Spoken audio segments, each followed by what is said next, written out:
Well, I think it'll be firm on the first three. The Russians are going to insist that the West and Ukraine accept the fact that those four oblasts in the east, plus Crimea, have been formally annexed by Russia, and they're now Russian territory. Second, the Russians will not cave on the whole issue of Ukraine in NATO. And that includes de facto membership as well as de jure membership. All this talk about security guarantees to Ukraine from the United States and from the West more generally is just another way of talking about de facto NATO expansion. That's not happening. And with regard to demilitarization, the third demand, I think that the Russians are going to demand, as they did in the Istanbul discussions in March, April 2022, that Ukraine's military capability be greatly limited. The fourth condition, which is denazification, I think that's one that they won't press hard on because that involves regime change in Ukraine. And to really make that work, they would have to conquer all of Ukraine. And I don't think the Russians have an appetite for that. Well, I think that Zelensky sees the writing on the wall. There are two things happening here from Zelensky's point of view. One is the situation on the battlefield is continuing to deteriorate, and the Ukrainians have no way to fix that problem. And Zelensky surely understands that without robust American support, there's no way that Ukraine can survive over the long term in this fight against the Russians. The Russians will win on the battlefield. He is now realizing that, and he's looking for a way out. The problem is that he and Trump can't find a way out because they're unwilling to accept Russian conditions. The second thing that has happened is that Donald Trump got elected, and Trump wants to basically shut down the Ukraine war. He's not interested in supporting Ukraine anymore. He'd like the Europeans to do it if anybody does it. And from a Russian point of view, this is hardly the end of the world because the Russians are doing very well on the battlefield. And what they will do is continue to move westward, and they will hope that at some time in the not too distant future, the Ukrainian forces in front of them collapse and they can capture even more territory. I think the big issue here is not whether the Russians annex these four oblasts that they now basically control and Crimea. I think the interesting question is whether they end up annexing other oblasts, places like Odessa and Kharkiv as well. I would like to see, for the Ukrainians' sake, that not happen. But the more this war goes on, the more likely it is that the Ukrainians will lose more territory than they've already lost.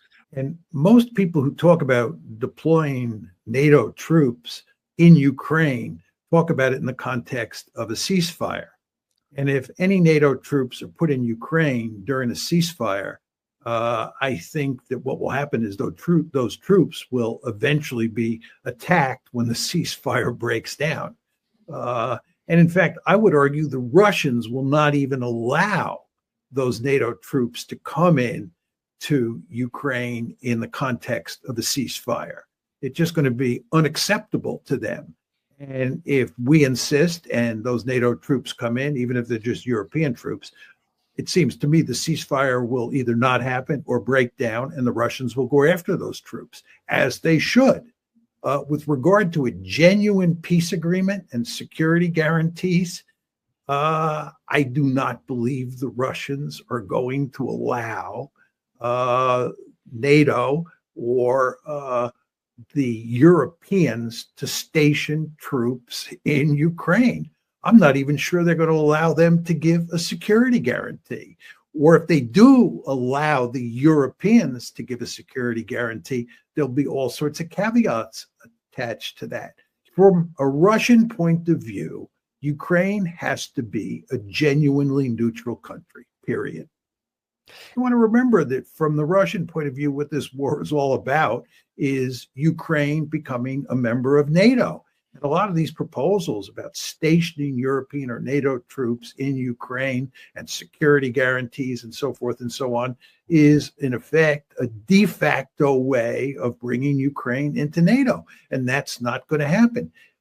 Well, you could argue that a security guarantee does not mean that European or NATO troops actually engage in the fighting, that they, in effect, do in a future conflict what they have done in this war that has run since 2022. And that is that they provide all sorts of material and economic support for Ukraine, but NATO troops or European troops don't fight inside of Ukraine for Ukraine. That's one possibility. Another possibility is that those European or NATO troops actually fight on behalf of Ukraine. I think it's extremely unlikely that the Europeans would make that commitment. We're not going to make that commitment. And I think that, in effect, what's going on here is you're not going to get a meaningful security guarantee from the West to come to Ukraine's rescue if the war breaks out again. And what that means is you're going to end up with a genuinely neutral Ukraine. I think basically a sunk costs argument. I mean, so many people in the West have devoted so many years and so much effort to making the argument that it is imperative that we support Ukraine now and forever, that they simply find it impossible to back off from that way of thinking about the Ukraine situation. And of course, it's tragic, especially for the Ukrainians, because this is not in their interest. But the fact is that if you look at the foreign policy elite in the United States and in most countries in Western Europe, they are filled with people who are profoundly committed to Ukraine. Well, I think that the Russians are now dug in, that they won't negotiate with Zelensky. And I think that there will probably be elections in Ukraine, and Zelensky will lose or not run, and you'll get a new Ukrainian leader. The question is, who is that new Ukrainian leader going to be? Is it going to be some reasonable individual who the Putin forces in the Kremlin feel they can deal with? Or is it going to be somebody who they identify as a Nazi or a fascist, or someone who looks a lot like Zelensky? And if that happens, what are the Russians going to do? So I don't think, we can tell for sure what the end result of an election will be. And in the final analysis, I don't think it matters that much. I think what really matters to the Russians are their first three demands as you described them. I don't think you're going to get an agreement. And I think it's because the West and Ukraine will not agree to Russia's main demands. And absent agreement on those main demands, you're not going to negotiate an end to the conflict. And that means that the conflict will go on. If you don't agree to Russia's terms, and you recognize the fact that you're going to lose, that the Russians are going to prevail in Ukraine, what's the soft landing?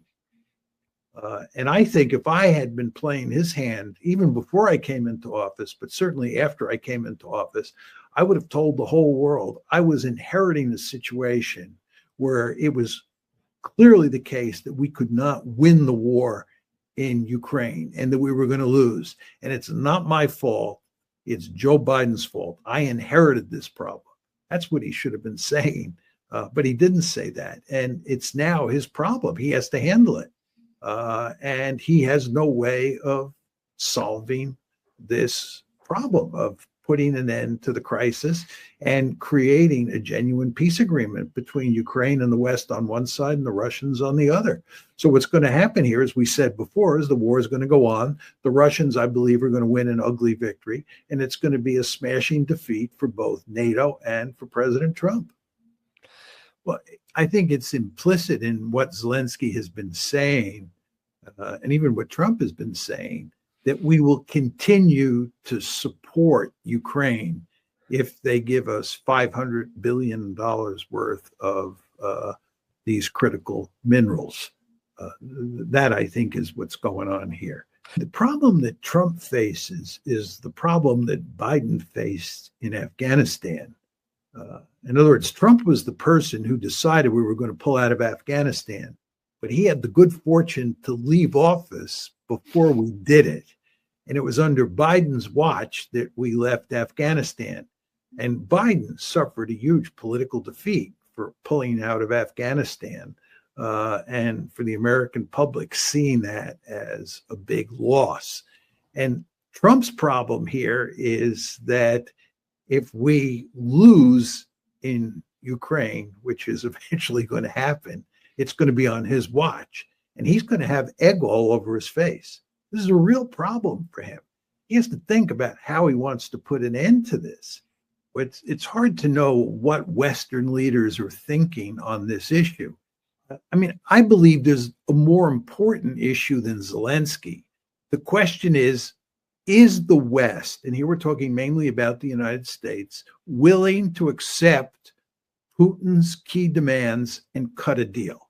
You have to start there.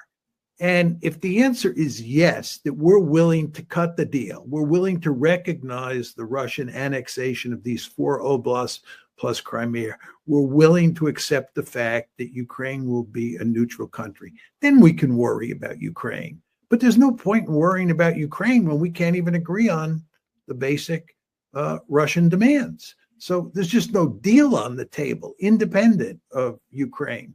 So I think that worrying about Zelensky doesn't matter very much.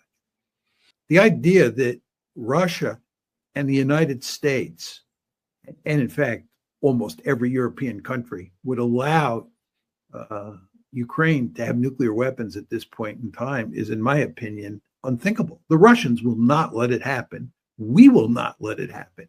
It is not in our interest for Ukraine to have nuclear weapons, because Ukraine will probably use those weapons and drag us into a nuclear war.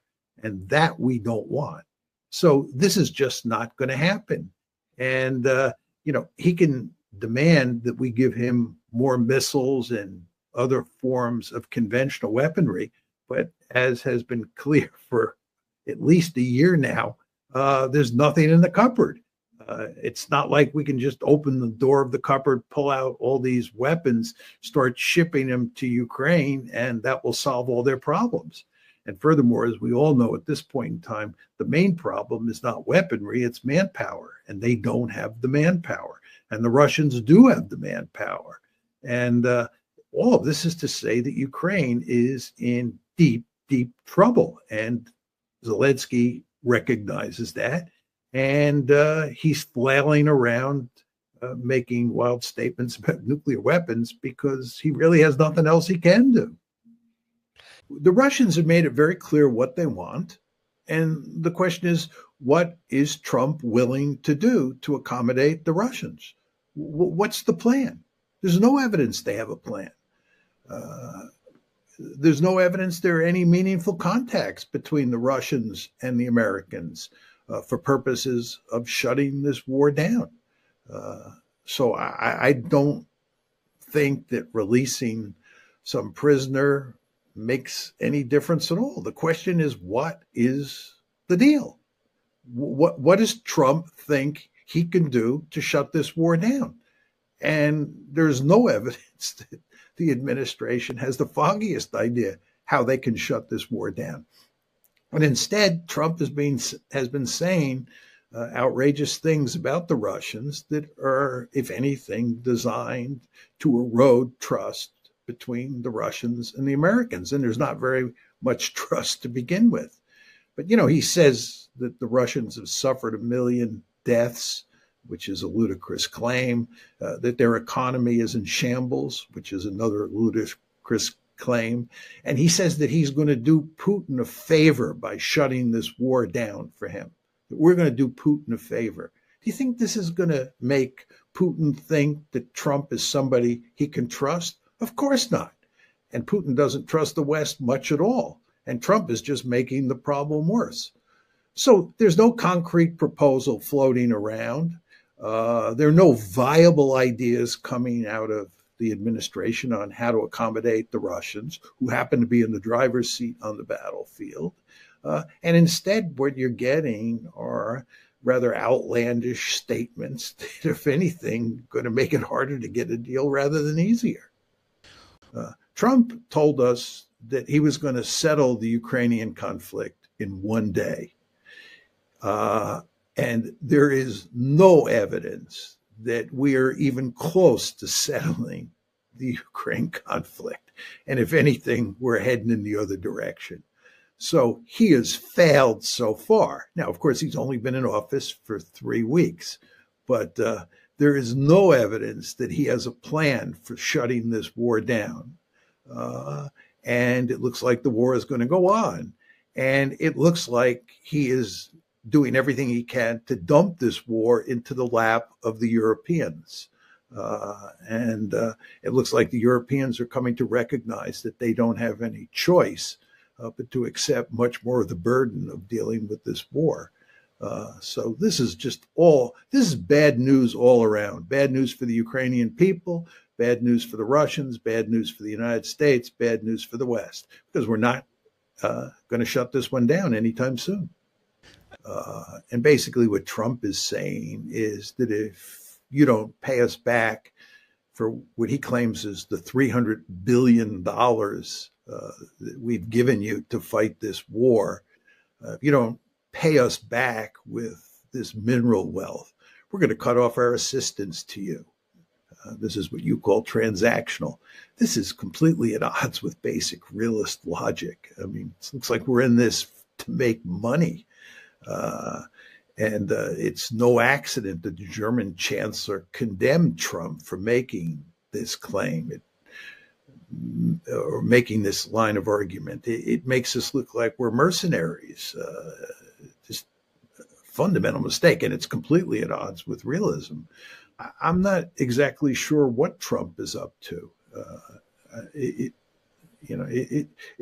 doesn't make sense to me to say, after all of the attention the United States has paid to the Ukraine war, after all the support that the United States has given to Ukraine, to all of a sudden turn around and say, if you don't give us a huge chunk of your mineral wealth, we're going to abandon you.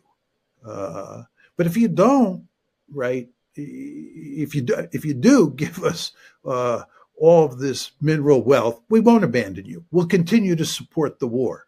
That's what he's saying. That's certainly not a realist perspective, certainly not a morally correct perspective. And it raises the question, what is he doing here? Why do this? And I don't have a good answer. But what we're talking about now is how he is acting since he moved into the White House on January 20th. What exactly is his grand strategy? And I think that at this point in time, it looks like it's hard to say exactly how he's going to pursue those broad realist goals. And I think, if anything, it looks remarkably chaotic. If you made me president of the United States, we don't have to worry about that ever happening. I would not have come into office and started talking about, annexing Canada, taking back the Panama Canal, and so forth and so on. I would have put all my attention on trying to shut down the Gaza conflict once and for all, and also trying to shut down the Ukraine conflict once and for all. Those should be the highest priority issues. And I don't think that he has paid much attention to Ukraine. And with regard to Gaza, I think that his proposal to ethnically cleanse Gaza and turn it into the Riviera of the Middle East is really crazy and is not going to help the situation.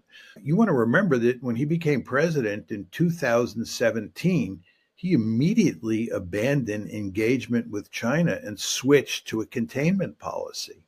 And indeed, he campaigned on abandoning engagement and moving toward containment in 2016.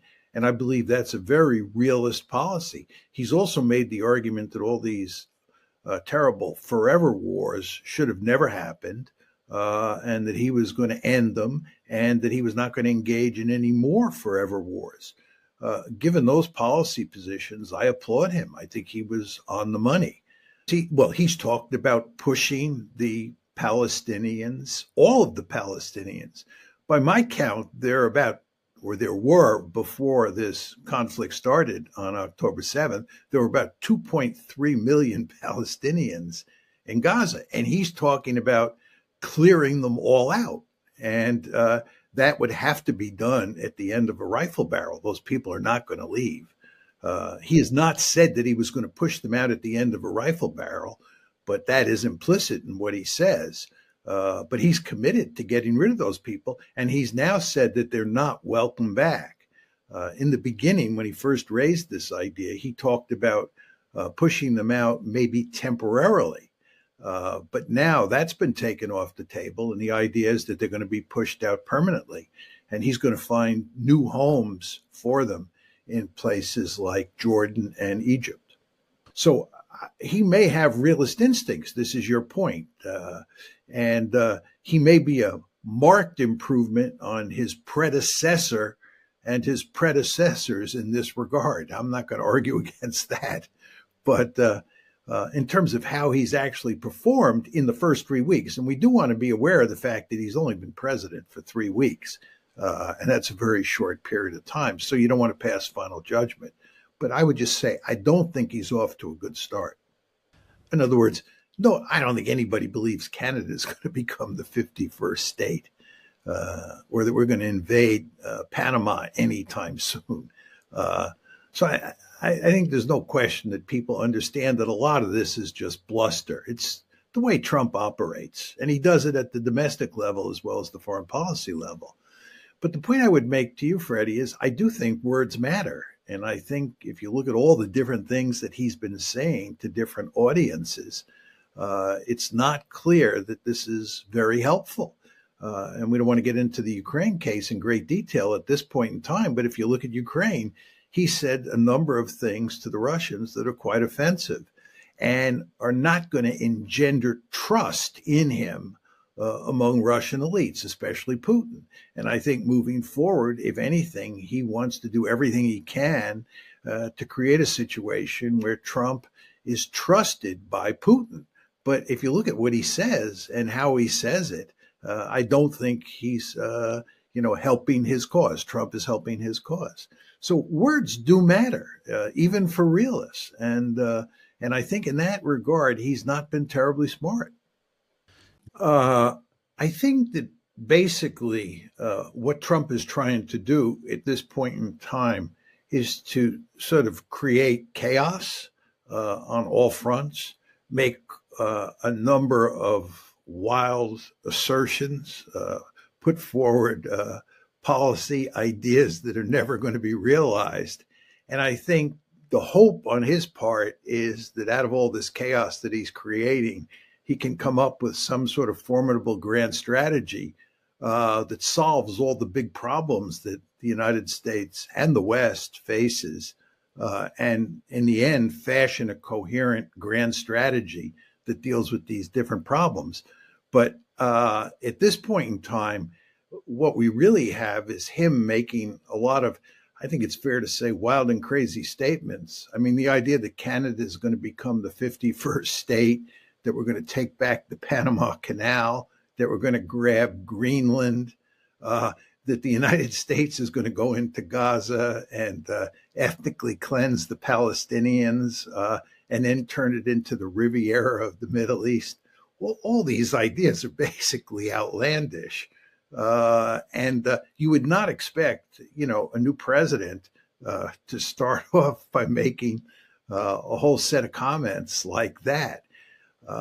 And at the same time, and we can talk more about this, I don't think he's done much of anything to fix the Middle East problem. And this is mainly the Gaza problem at this point in time, or the Ukraine problem. You want to remember, he said that he was going to come in and solve the Ukraine problem in one day, and that maybe even solve it before he moved into the White House. We can talk about this again, but if anything, it looks to me like we're in more trouble on Ukraine than we were before he became the president. Uh, so I'm not too sure how this all works out in the end. He may have a grand strategy in mind uh, that escapes me, and we may live happily ever after. But at this point in time, it sure doesn't look that way. I think that there's no question that the United States should be riveted on China, and it should think about how best to smartly contain China.